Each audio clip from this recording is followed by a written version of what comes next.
A student in northern Syria films his journey towards a Turkish border crossing, a journey he's made many times. It's possible to leave legally with the correct documents or illegally without for the right amount of money. I found a good smuggler who always helped me for a sizable amount of money. I don't have a larger amount to travel through the official border. Going the other way appears to be open too.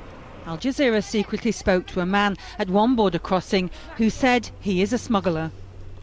If you want to go the illegal way, it'll be 75 to 100 Turkish lira. From here we take 150.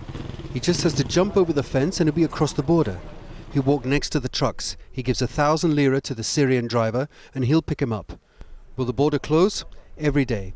Every day it's open. The Turkish police say the Istanbul bomber crossed the border illegally. This man says he is a former ISIL smuggler who provided weapons in Syria for fighters from Chechnya and Dagestan. He says the Turkish border into ISIL-held territory is the only way in and out for fighters. It's like Daesh is sitting in a room with no windows but one door. Even if Turkey closes the door a little, Daesh won't break down that door because they still hope in the following days Turkey will reopen the door fully.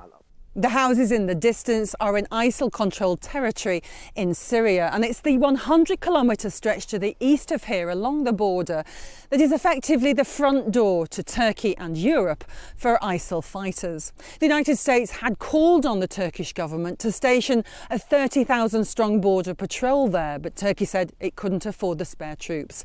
So business for the network of ISIL smugglers remains brisk. The network of smugglers for ISIL seems very organised. Totally.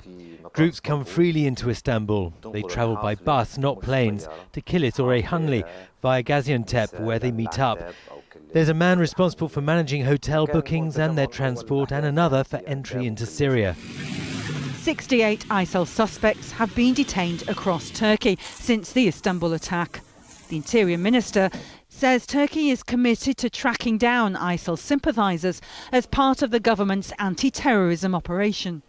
A week before the Sultan Ahmed attacks, 220 suspected ISIL members were detained. Until now, Turkey's detained 3,318 as part of our counter-terrorism operation since the conflict began in Syria. Out of these, 847 were arrested. A significant number are foreign fighters.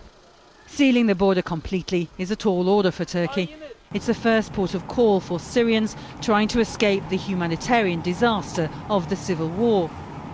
If the Istanbul attack is a sign of an increase in insurgent attacks on Turkish soil, then the Turkish government may have to now consider closing the door completely.